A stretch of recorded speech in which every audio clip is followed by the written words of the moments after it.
Phishing is a type of social engineering where an attacker sends a fraudulent message designed to trick a human victim into revealing sensitive information to the attacker or to deploy malicious software on the victim's infrastructure like ransomware. Phishing attacks have become increasingly sophisticated and often transparently mirror the site being targeted, allowing the attacker to observe everything while the victim is navigating the site and transverse any additional security boundaries with the victim.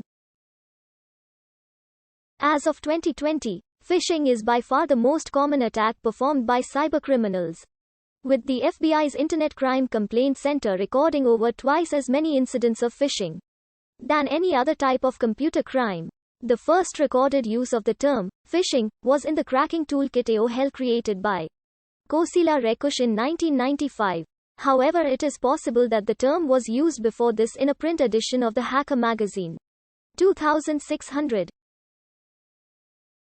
The word is a leet-speak variant of phishing, probably influenced by phreaking, and alludes to the use of increasingly sophisticated lures to phish for users' sensitive information. Attempts to prevent or mitigate the impact of phishing incidents include legislation, user training, public awareness, and technical security measures. Most phishing messages are delivered by email and are not personalized or targeted to a specific individual or company. This is termed bulk phishing. The content of a bulk phishing message varies widely depending on the goal of the attacker. Common targets for impersonation include banks and financial services, email and cloud productivity providers, and streaming services. Attackers may use the credentials obtained to directly steal money from a victim, although compromised accounts are often used instead as a jumping-off point to perform other attacks, such as the theft of proprietary information, the installation of malware, or the spear phishing of other people within the target's organization. Compromised streaming service accounts are usually sold directly to consumers on darknet markets. Spear phishing involves an attacker directly targeting a specific organization or person with tailored phishing emails. This is essentially the creation and sending of emails to a particular person to make the person think the email is legitimate.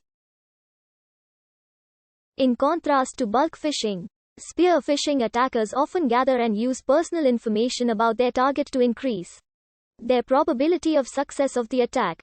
Spear phishing typically targets executives or those that work in financial departments that have access to the organization's sensitive financial data and services. A 2019 study showed that accountancy and audit firms are frequent targets for spear phishing owing to their employees' access to information that could be valuable to criminals. Threat Group 4127 used spear phishing tactics to target email accounts linked to Hillary Clinton's 2016 presidential campaign. They attacked more than 1,800 Google accounts and implemented the accounts-google.com domain to threaten targeted users. Whaling refers to spear phishing attacks directed specifically at senior executives and other high-profile targets. The content will be likely crafted to be of interest to the person or role targeted, such as a subpoena or customer complaint. CEO fraud is effectively the opposite of whaling. It involves the crafting of spoofed emails purportedly from senior executives with the intention of getting other employees at an organization to perform a specific action, usually the wiring of money to an offshore account. While CEO fraud has a reasonably low success rate, criminals can gain very large sums of money from the few attempts that do succeed. There have been multiple instances of organizations losing tens of millions of dollars to such attacks. Clone phishing is a type of phishing attack whereby a legitimate and previously delivered email containing an attachment or link has had its content and recipient address taken and used to create an almost identical or cloned email.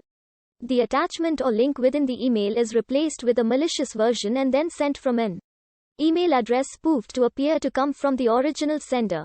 It may claim to be a resend of the original or an updated version to the original. Typically, this requires either the sender or recipient to have been previously hacked for the malicious third party to obtain the legitimate email. Voice phishing, or wishing, is the use of telephony to conduct phishing attacks. Attackers will dial a large quantity of telephone numbers and play automated recordings, often made using text-to-speech synthesizers, that make false claims of fraudulent activity on the victim's bank accounts or credit cards. The calling phone number will be spoofed to show the real number of the bank or institution impersonated. The victim is then directed to call a number controlled by the attackers, which